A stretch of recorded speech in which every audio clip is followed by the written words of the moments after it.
ಪಂಚಮಸಾಲಿ ಮೀಸಲಾತಿಯನ್ನು ವಿರೋಧಿಸಿ ಇದೀಗ ಶೋಷಿತ ಸಮುದಾಯಗಳ ಒಕ್ಕೂಟ ಸುದ್ದಿಗೋಷ್ಠಿಯನ್ನು ಕೂಡ ನಡೆಸಿದ್ದಾರೆ. ಇದೀಗ ನಮ್ಮ ಜೊತೆ ಇದ್ರ ಬಗ್ಗೆ ಮಾತನಾಡೋದಕ್ಕೆ ಮಾವಳಿ ಶಂಕರ್ ಇದ್ದಾರೆ, ಬನ್ನಿ ಮಾತಾಡ್ಸೋಣ. ಸರ್, ಪಂಚಮಸಾಲಿ ಮೀಸಲಾತಿ ಒಕ್ಕೂಟವನ್ನು ಪಂಚಮಸಾಲಿ ಮೀಸಲಾತಿಯನ್ನು ನೀವು ವಿರೋಧಿಸ್ತಾ ಇದ್ದೀರಾ ಅಂತ?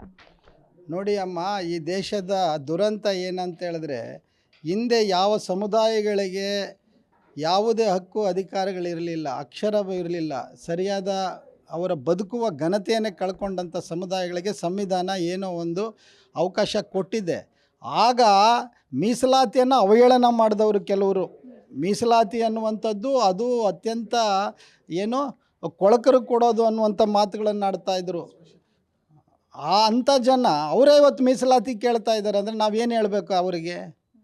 ಒಂದು, ಅದರಿಂದ ಮೀಸಲಾತಿ ಅನ್ನುವಂಥದ್ದು ಪರಿಕಲ್ಪನೆ ಏನು, ಆರ್ಟಿಕಲ್ 16(4) ಮತ್ತು 15(4) ಏನು ಹೇಳುತ್ತೆ ಅಂದರೆ, ಯಾರು ಸಾಮಾಜಿಕವಾಗಿ ಶೈಕ್ಷಣಿಕವಾಗಿ ಹಿಂದುಳಿದಿದ್ದಾರೆ, ಆರ್ಥಿಕವಾಗಿ ಅಲ್ಲ, ದಯವಿಟ್ಟು ನೆನಪಲ್ಲಿ ಇಟ್ಕೋಬೇಕು ನಾವು. ಇದು ಆರ್ಥಿಕ ಮಾನದಂಡದ ಮೇಲೆ ಕೊಟ್ಟಿದ್ದಲ್ಲ, ಇದು ಸಾಮಾಜಿಕವಾಗಿ ಯಾವ ಸಮುದಾಯಗಳು ಶತಮಾನಗಳಿಂದ ವಂಚನೆಗೊಳಗಾಗಿದ್ದಾವೆ ಅಂಥ ಸಮುದಾಯಗಳಿಗೆ ಕೊಟ್ಟಂಥದ್ದು ಮೀಸಲಾತಿ. ಆದರೆ ಅದನ್ನು ಇವಾಗ ರಾಜಕೀಯಕರಣಗೊಳಿಸಿಬಿಟ್ಟು ಕೇಳೋರಿಗೆಲ್ಲ ಕೊಡುವಂಥ ಪರಿಪಾಠವನ್ನು ಈ ಸರ್ಕಾರಗಳು ಮಾಡ್ತಾ ಬಂದಿದ್ದಾವೆ. ಸರ್ಕಾರಗಳ ಈ ನೀತಿಗೆಟ್ಟ ನೀತಿಯಿಂದ ಇದಾಗಿರುವಂಥದ್ದು. ಸರ್ಕಾರಗಳಿಗೇನಾದರೂ ಮೀಸಲಾತಿಯನ್ನು ಸರಿಯಾದ ರೀತಿಯಲ್ಲಿ ಅದನ್ನು ಕೊಡಬೇಕು ಅನ್ನೋ ಇಚ್ಛಾಶಕ್ತಿ ಇದ್ದಿದ್ದರೆ ಇನ್ನೂ ಅನೇಕ ಸಮುದಾಯಗಳಿದ್ದಾವೆ, ಅವುಗಳಿಗೆ ಇನ್ನೂ ಇವತ್ತು ಕೂಡ ನೋಡಿ ಬೈಲುಗಳಲ್ಲಿ ವಾಸ ಮಾಡ್ತಾ ಇದ್ದಾರೆ, ಅಕ್ಷರ ಅಭ್ಯಾಸ ಇಲ್ಲ, ಅಂಥವ್ರಿಗೆ ಮೀಸಲಾತಿ ಕೊಡಿ ನೀವು. ಅದು ಬಿಟ್ಬಿಟ್ಟು ಬಲಿಷ್ಠರಿಗೆ ಬಲಾಢ್ಯರಿಗೆ ನೀವು ಮೀಸಲಾತಿ ಕೇಳ್ದಂಗೆಲ್ಲ ಕೊಡ್ತಾ ಹೋದರೆ ಮೀಸಲಾತಿ ಅರ್ಥ ಉಳಿತೈತಾ? ಅದರಿಂದ ಅವರು ಕೇಳೋದ್ರಲ್ಲಿ ಯಾವ ನೈತಿಕತೆಯೂ ಇಲ್ಲ, ಯಾವ ಅರ್ಹತೆಯೂ ಇಲ್ಲ. ಅವ್ರು ಕೇಳೋದಾದರೆ ಕೇಳಿ, ಆರ್ಥಿಕವಾಗಿ ಏನಾದರೂ ಇದ್ದರೆ ಅದಕ್ಕೆ ಸರ್ಕಾರದ ಅನೇಕ ಯೋಜನೆಗಳಿದ್ದಾವೆ, ಅದನ್ನು ಮಾಡಲಿ ಅವರು. ಬಟ್ ಯಾವ ಸಮುದಾಯಗಳು ಜಾತಿ ಕಾರಣಕ್ಕಾಗಿ ಅವಮಾನಕ್ಕೊಳಗಾಗಿದ್ದಾವೆ, ವಂಚನೆಗೊಳಗಾಗಿದ್ದಾವೆ, ಅಂಥ ಸಮುದಾಯಗಳಿಗೆ ಒಂದಷ್ಟು ಅವಕಾಶಗಳು ಕೊಡೋದಕ್ಕೆ ಮೀಸಲಾತಿಯನ್ನು ತಂದಿದ್ದೇ ಹೊರತು ಅದನ್ನು ಎಲ್ಲರಿಗೂ ಹಂಚೋದಕ್ಕಲ್ಲ ತಂದಿದ್ದು ಮೀಸಲಾತಿ ಅನ್ನುವಂಥದ್ದು ನಮ್ಮ ಬಲವಾದ ನಂಬಿಕೆ. ಸರ್, ಅದೇ ರೀತಿಯಾಗಿ ಕಾಂತರಾಜು ಆಯೋಗದ ವರದಿಯನ್ನು ಬಿಡುಗಡೆ ಮಾಡಬೇಕು ಅಂತ ಕೂಡ ಆಗ್ರಹವನ್ನು ಮಾಡ್ತಾ ಇದ್ದೀರಾ? ಕಾಂತರಾಜು ವರದಿ ಯಾಕೆ ಬಂತು?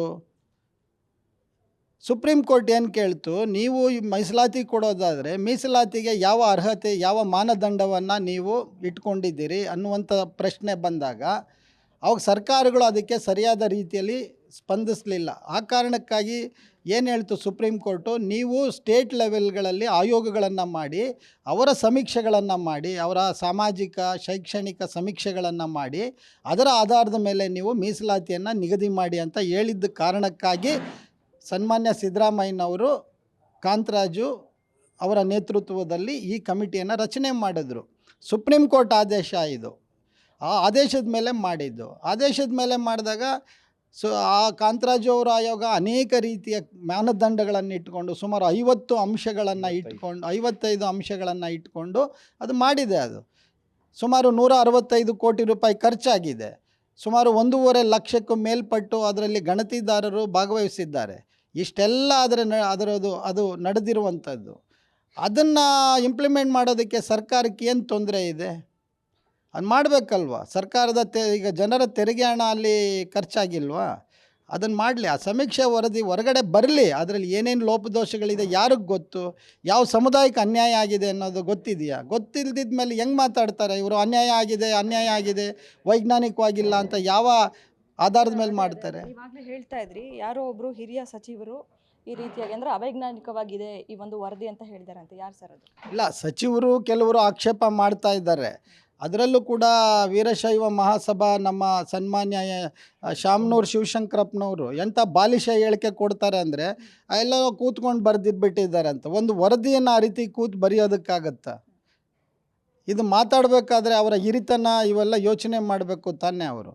ಅದರಿಂದ ನಾವು ಹೇಳೋದು, ಈಗಾಗಲೇ ನೋಡಿ IIM ಸರ್ಟಿಫೈ ಮಾಡಿದೆ ಅದನ್ನು. ಇಂಡಿಯನ್ ಇನ್ಸ್ಟಿಟ್ಯೂಟ್ ಆಫ್ ಮ್ಯಾನೇಜ್ಮೆಂಟ್ನವರು ಕಾಂತರಾಜು ಆಯೋಗದ ಎಲ್ಲ ಅಂಶಗಳನ್ನು ಪರಿಗಣಿಸಿ ಇದು ಅತ್ಯಂತ ವೈಜ್ಞಾನಿಕವಾಗಿದೆ ಅನ್ನುವಂಥದ್ದನ್ನು ಹೇಳಿದ್ದಾರೆ. ಅದನ್ನು ಸರ್ಕಾರ ಮಾಡಬೇಕು. ಸಿದ್ದರಾಮಯ್ಯನವರು ಯಾವುದೇ ರೀತಿಯಲ್ಲಿ ದಮನಿತ ಸಮುದಾಯಗಳಿಗೆ ಅನ್ಯಾಯ ಆಗದ ರೀತಿಯಲ್ಲಿ ಅವರ ರಾಜಕೀಯ ಇಚ್ಛಾಶಕ್ತಿಯನ್ನು ಅವರು ವ್ಯಕ್ತಪಡಿಸಬೇಕು.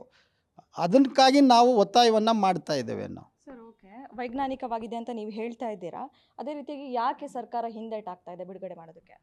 ನಾವು ಸರ್ಕಾರನ ಕೇಳ್ತಾ ಇದ್ದೀವಲ್ಲ, ನಿಮ್ಮ ಮೂಲಕ ಸರ್ಕಾರವನ್ನು ನಾವು ಒತ್ತಾಯ ಮಾಡ್ತಾ ಇದ್ದೀವಿ. ಏನು ತೊಂದರೆ ಇದೆ? ಈಗ ಅವರು ವಿರೋಧ ಮಾಡೋರು ಮಾಡಲಿ, ವಿರೋಧ ಎಲ್ಲ ಕಾಲದಲ್ಲೂ ವಿರೋಧಗಳಾಗಿದೆ. ಮಂಡಲ್ ಕಮಿಷನ್ ವರದಿ ವಿರುದ್ಧ ಇತ್ತು, ಚೆನ್ನಪ್ಪ ರೆಡ್ಡಿ ವರದಿ ವಿರುದ್ಧ ಇತ್ತು, ವೆಂಕಟಸ್ವಾಮಿ ವರದಿ ವಿರುದ್ಧ ಇತ್ತು, ದೇವರಾಜ ಅರಸು ಅವರು ಅವನೂರು ಆಯೋಗ ತಂದಾಗಲೂ ವಿರೋಧ ಇಲ್ದಿರ ಯಾವತ್ತು ಇವರು ಸುಲಭ ಕೊಟ್ಟಿದ್ದಾರೆ ಹೇಳಿ? ಎಲ್ಲ ಕಾಲದಲ್ಲೂ ದಮನಿತ ಶೋಷಿತ ಸಮುದಾಯಗಳಿಗೆ ಏನಾದರೂ ಒಂದಷ್ಟು ಅವಕಾಶ ಕೊಡಬೇಕಾದ್ರೆ ಈ ಬಲಾಢ್ಯರು ಸುಮ್ಗೆ ಯಾವತ್ತೂ ಇರಲಿಲ್ಲ. ಇವರು ವಿರೋಧ ಮಾಡಿಕೊಂಡೇ ಬಂದಿದ್ದಾರೆ.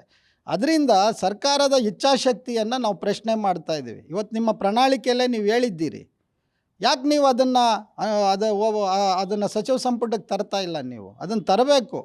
ಅದನ್ನು ತರಲಿಲ್ಲ ಅಂದರೆ ನಾವು ಹೋರಾಟವನ್ನು ತೀವ್ರಗೊಳಿಸ್ತೀವಿ. ನಾವು ಸರ್, ಈಗಾಗಲೇ ಪಂಚಮಸಾಲಿ ಮೀಸಲಾತಿಗೆ ಹೋರಾಟ ತೀವ್ರಗೊಳ್ತಾ ಇದೆ. ನಿಮ್ಮ ಹೋರಾಟ ಯಾವ ರೀತಿ ಆಗಿರುತ್ತೆ? ನೋಡಿ, ನಾವು ಇದುವರೆಗೂ ಅತ್ಯಂತ ಶಾಂತಿಯುತವಾಗಿ ಸಮಾವೇಶಗಳನ್ನು ಮಾಡಿದ್ದೀವಿ, ಸೆಮಿನಾರ್ಗಳನ್ನ ಮಾಡಿದ್ದೀವಿ. ಮುಖ್ಯಮಂತ್ರಿಗಳು ಸಾಕಷ್ಟು ಸಮಾವೇಶಗಳಿಗೆ ಬಂದಿದ್ದಾರೆ, ಸಚಿವ ಸಂಪುಟದ ಸಚಿವರುಗಳು ಬಂದಿದ್ದಾರೆ. ನಮಗೂ ಒಂದು ತಾಳ್ಮೆ ಅನ್ನೋದು ನಮಗೂ ಇರುತ್ತೆ.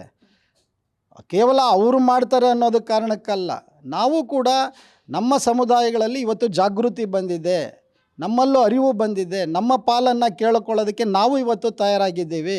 ಹಂಗೊಂದು ವೇಳೆ ಆಗೋದಾದರೆ ನಾವು ಕೂಡ ಅಹಿಂಸಾತ್ಮಕ ಹೋರಾಟವನ್ನು ತೀವ್ರಗೊಳಿಸ್ತೀವಿ. ನಾವು ಇದಿಷ್ಟು ಮಾವಳಿ ಶಂಕರ್ ಅವರ ಮಾತು. ಕ್ಯಾಮ್ರಾ ಪರ್ಸನ್ ಯುವರಾಜ್ ಜೊತೆ ಕವನ Shivanna, guarantee news, Bengaluru. Guarantee news, ಸುದ್ದಿ ಖಚಿತ, ನ್ಯಾಯ ನಿಶ್ಚಿತ.